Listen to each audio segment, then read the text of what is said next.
Hello students, इस video में बात करेंगे 9th चैप्टर की, जो कि है psychology and sports, class 12th physical education में। जब किसी इंडिविजुअल को स्पोर्ट्स परफॉर्मेंस अपनी बढ़ानी होती है तो उसको बेसिकली 3 एस्पेक्ट पे काम करना होता है। सबसे पहले तो उसकी फिजिकल कैपेसिटी पे, उसकी फिजियोलॉजी पे, कि उसकी फिजियोलॉजिकल कैपेसिटी कितनी है, उसकी बॉडी के ऑर्गन्स की कैपेसिटी कितनी है जिसके ऊपर उसका लोड पड़ना है। उसके बाद साइंटिफिक नॉलेज यानी बायोमैकेनिक्स की, आपको साइंटिफिक नॉलेज के अकॉर्डिंग उसके ऊपर लोड ट्रांसफ़र करना है, उससे कैसे रिजल्ट देखना है, कौन कौन से लॉज वगैरह का ख्याल रखना है। इसके बाद तीसरी चीज़ जो इस इंडिविजुअल को रिसीव करनी है, सारी चीज़ें, सारी ट्रेनिंग, उसकी साइकोलॉजी के बारे में जानना। तो एक इंडिविजुअल के स्पोर्ट्स परफॉर्मेंस से 3 चीज़ों का फर्क पड़ता है, उसकी फिजिकल कैपेसिटी का, उसके बायोमैकेनिक्स का एंड उसकी साइकोलॉजिकल कैपेसिटी का। साइकोलॉजिकल कॉन्सेप्ट में हम सबसे पहले बात करते हैं पर्सनैलिटी की, किसी इंडिविजुअल की पर्सनैलिटी। अब पर्सनैलिटी का अक्सर लोग मतलब उसकी फिजिकल अपीयरेंस से लेते हैं, जबकि personality is far greater than the physical dimension. Personality को एक सीधे लफ्ज़ों में हम ये कह सकते हैं, effect which remains in person's absence is known as his personality. Suppose अगर आपके सामने कोई इंडिविजुअल आपकी पर्सनैलिटी है, उसके माइंड में, उसके आपके मन में जो छाप है उसके लिए, उसकी पर्सनैलिटी को लेकर के, उसके इमेज को लेकर के, उसके बारे में जो उसकी एक्सेप्टेंस को लेकर के, वो ही एक इंडिविजुअल की पर्सनैलिटी होती है। इसका ग्रीक वर्ड पर्सोना से ये लिया गया है वर्ड, जिसका अर्थ होता है मास्क।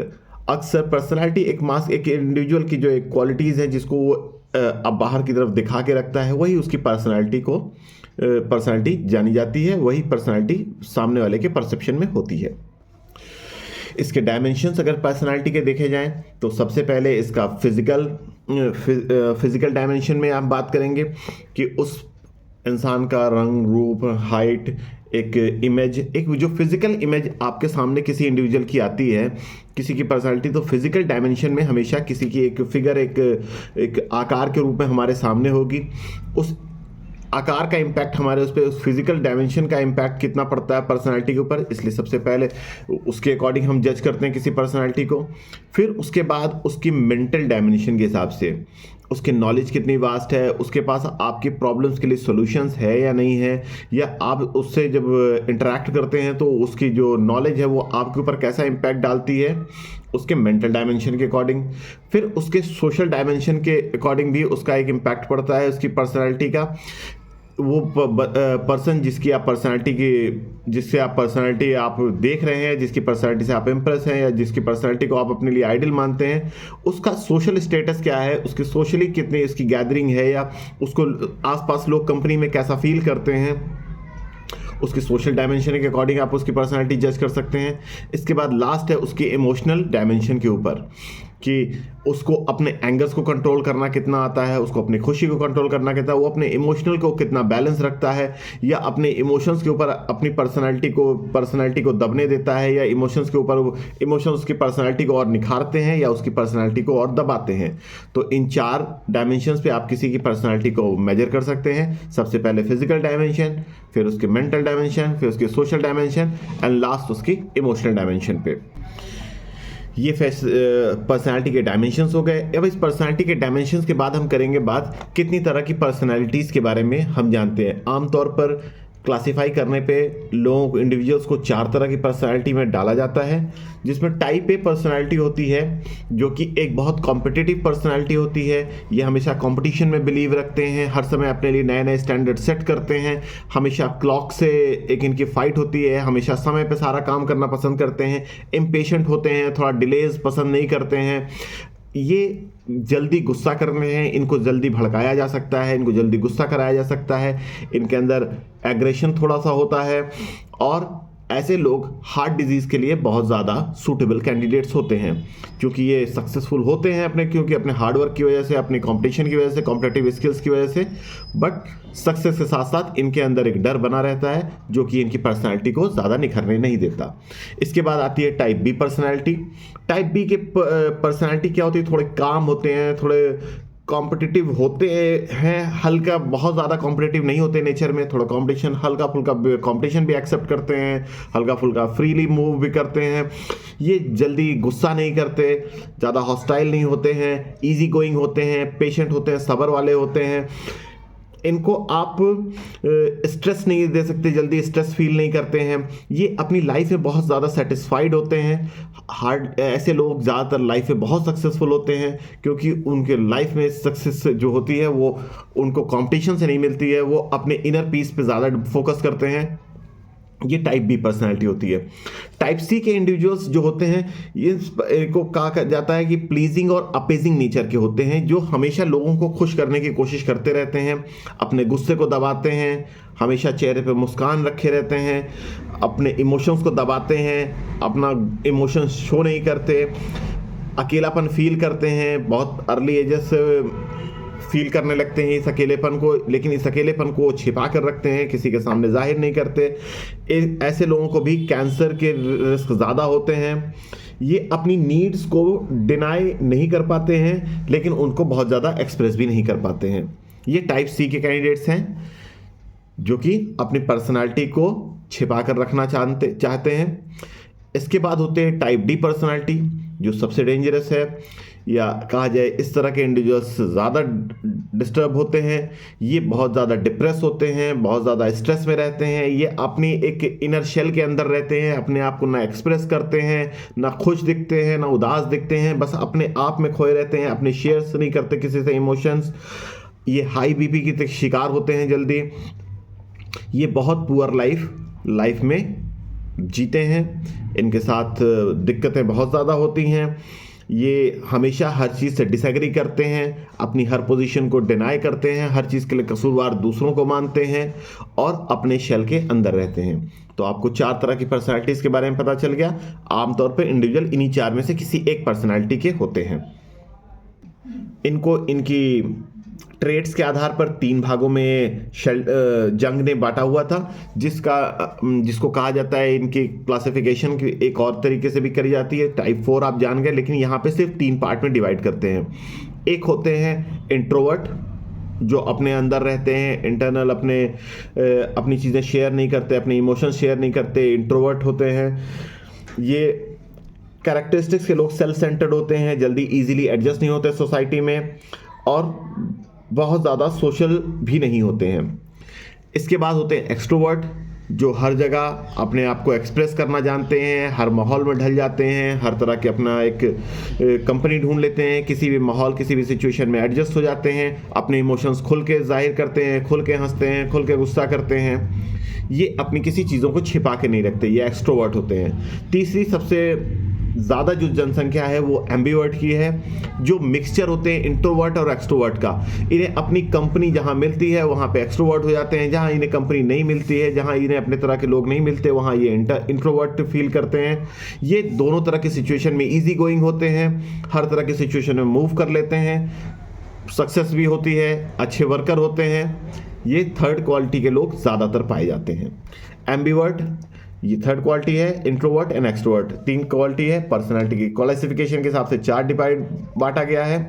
उनको इनर क्वालिटीज़ के हिसाब से आप 3 पार्ट में डिवाइड कर सकते हैं। नाउ मैं बात करेंगे पर्सनालिटी के लिए बिग 5 थ्योरी की। जो बिग 5 थ्योरी कही जाती है, पर्सनालिटी, एक अच्छी पर्सनालिटी में ये 5 खूबियाँ होनी चाहिए, जिसमें सबसे पहला है ओपननेस। आपके अंदर किसी भी टॉपिक पे बात करने के लिए ओपननेस होनी चाहिए। एक इंडिविजुअल न्यू थिंग्स के लिए एक्सेप्ट करने के लिए एग्री करना चाहिए। एक पर्सनालिटी जो कई नई चीज़ों को भी एक्सेप्ट करती है। एंड इमेजिनेटिव होते हैं, अंदर से नई नई चीज़ें एक्सेप्ट करने की क्षमता होती है, नए आइडियाज़ को एक्सेप्ट करते हैं, हाईली कंपटीशन में बिलीव करते हैं। बिलीव करना ये ओपननेस है, किसी भी नई चीज़ को एक्सेप्ट करना और हमेशा बिलीव करना कंपटीशन में। इसके बाद है सेकंड से कॉन्शियसनेस। ये कॉन्शियसनेस होती है जिसमें ऑर्गेनाइज्ड आपका नेचर होता है, आप बड़े सिस्टमैटिक होते हैं, पंक्चुअल होते हैं, आपके अचीवमेंट ओरिएंटेड होते हैं और हाईली डिपेंडेबल होते हैं। इंडिविजुअल, अगर किसी के इंडिविजुअल के अंदर ये सारी क्वालिटीज़ हैं, ये गुड पर्सनालिटी का एक साइन है।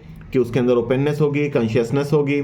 इसके बाद थर्ड उसके अंदर क्वालिटी होनी चाहिए एक्सट्रोवर्जन, एक्सट्रोवर्ट होंगे, अपनी एनर्जी लगाएंगे इंटरेक्शंस में, इंडिविजुअल्स के साथ या किसी ग्रुप के साथ आप इंटरेक्ट होने में ज़्यादा समय नहीं लगता, टॉकेटिव होते हैं। एक अच्छा नेचर होता है, प्लीजिंग नेचर होता है, ये थर्ड क्वालिटी है बिग फाइव थ्योरी में। चौथा है एग्रीबलनेस, उनकी एग्रीबलनेस ज़्यादा होती है, वो फ्रेंडली कोऑपरेटिव होते हैं, सोसाइटी में ज़्यादा एग्रीबल होते हैं, उनको आसानी से लोग उनको एक्सेप्ट करते हैं, ये एग्रीबलनेस की क्वालिटी भी उनके अंदर होती है। न्यूरोटिसिज्म, आप टेम्परामेंटल नहीं होते, मूडी नहीं होते हैं, एक बैलेंस होता है आपके नेचर में, आप बायस नहीं होते हैं किसी चीज़ के लिए, एक जस्ट होता है आपके नेचर में। ये 5 क्वालिटी आपके नेचर में होती है जो आपके पर्सनालिटी को की बिग फाइव थ्योरी है। पहली openness, consciousness, extroversion and then agreeableness and fifth one is neuroticism. इसके अंदर नेक्स्ट टॉपिक है हमारा मोटिवेशन। मोटिवेशन दो तरह का, मोटिवेशन सबसे पहले कहते हैं मोटिवेशन होता क्या है। मोटिवेशन जब हमें किसी चीज़ के लिए किसी चीज़ को अचीव करने से के लिए उसके फ़ायदे नुकसान पता हो, या किसी चीज़ का हमें एक अंदर से इच्छा हो कि हाँ हम इस चीज़ को अचीव करने के बाद हमें कोई सी बेनिफिट होगा या कोई लॉस हो जाएगा, इस तरह की कोई थिंकिंग अगर माइंड में है। कभी कभी जैसे आपको अभी बोर्ड में पास होना है, अच्छे नंबर लाना है, इसका एक मोटिवेशन एंड मार्क्स एक मोटिवेशन की तरफ से आप ले सकते हैं। मोटिवेशन दो तरह के होते हैं, एक इंट्रिंसिक मोटिवेशन, दूसरा एक्सट्रिंसिक मोटिवेशन। इंट्रिंसिक मोटिवेशन वो होता है जो आदमी के अंदर से होता है, जब अपने लिए पैरामीटर सेट करता है, अपने लिए गोल सेट करता है, अपने आप मोटिवेटेड होता है, सेल्फ मोटिवेटेड होता है, उसे बाहर से किसी चीज़ के मोटिवेशन की आवश्यकता नहीं होती है, उसने अपने लिए ही कुछ पैरामीटर सेट कर रखे होते हैं, ये इंटरनल होता है। एक्सट्रिंसिक मोटिवेशन होता है जो आपको बाहर से दिया जाए। इंट्रिंसिक मोटिवेशन दो तरह का हो सकता है, पॉजिटिव एंड नेगेटिव। कभी कभी कहते हैं आपको रिवॉर्ड अट्रैक्ट करते हैं, कभी कभी आपको सज़ा डिस्ट्रैक्ट करते हैं कि आप उस सज़ा से बचने के लिए किसी चीज़ को अचीव करते हैं, कभी उस रिवॉर्ड को पाने के लिए किसी चीज़ को अचीव करते हैं। तो एक्सट्रिंसिक मोटिवेशन बाहरी होता है, ये किसी व्यक्ति द्वारा भी दिया जा सकता है, किसी सामान के द्वारा हो सकता है, आपको किसी फ्रेंड्स के द्वारा हो सकता है। एक्सट्रिंसिक मोटिवेशन हमेशा आपको बाहर से मिलता है। इसमें नेक्स्ट टॉपिक है एग्रेशन। एग्रेशन होता है जब आप किसी चीज़ में ज़रूरत से ज़्यादा इन्वॉल्व हो जाते हैं और वो इन्वॉल्व होने के बाद आप उसके लिए किसी भी हद तक जाने को तैयार होते हैं, और आप किसी सामने वाले की फिक्र नहीं करते, सामने वाले की इंजरी होने की फिक्र नहीं करते, किसी एक खेल भावना के भी विपरीत जाने की फिक्र नहीं करते। आप एक एग्रेशन में अपने आप पर से कंट्रोल खो देते हैं, आपके लिए प्राइमरी मोटिव सिर्फ और सिर्फ जीतना हो जाता है। इस तरह के एग्रेशन को स्पोर्ट्स में एग्रेशन कहा जाता है। इसमें दो तरह के एग्रेशन हैं, hostile aggression and instrumental aggression, और तीसरा जो होता है वो बिहेवियरल होता है। बट आप पहले इन दो के बारे में समझ लें। हॉस्टाइल एग्रेशन जब हम किसी गेम में इतना ज़्यादा इन्वॉल्व हो जाते हैं कि हम सिर्फ उस लक्ष्य को जीतने के लिए, या किसी एक मैच में, मान लीजिए हम किसी एक फुटबॉल मैच में हैं हम, और जीतने के लिए हम ऐसे कोशिश करते हैं कि अपने साथी ओपोनेंट को चोट पहुंचाने को भी तैयार होते हैं, खेल भावना के विरुद्ध भी जाने को तैयार होते हैं, और बस हमारे लिए प्राइमरी मोटिव से लक्ष्य हो जाता है जीतना। ये हॉस्टाइल एग्रेशन कहलाता है। इसका सेकंड होता है इंस्ट्रूमेंटल एग्रेशन। इंस्ट्रूमेंटल एग्रेशन हमारे एम से भटक जाते हैं, हम उस एम की तरफ नहीं रहते, जीतना ही हमारा एम नहीं रह जाता है, हमारा एम होता है अब किसी को चोट ही पहुंचाना। हम सामने वाले को चोट पहुंचाने के इरादे से खेलना शुरू करते हैं। यहाँ इस बात को कहा जाता है कि इंस्ट्रूमेंटल एग्रेशन जो होता है वो एग्रेसिव बिहेवियर होता है। नॉन एग्रेसिव गोल, यानी आप किसी चीज़ से आपने प्लानिंग करके कोई वो नहीं होता, आप चैनल्ड एग्रेशन करते हैं। ये एक एंगर का पार्ट नहीं होता है, ये एक तरीके से हम कह सकते हैं कि ये किसी कॉन्टैक्ट स्पोर्ट्स में ज़्यादा हो जाता है। इन अदर वर्ड्स, बिहेवियर जो होता है जब आप किसी को चोट पहुंचाने के इरादे से ही खेलने लगते हैं।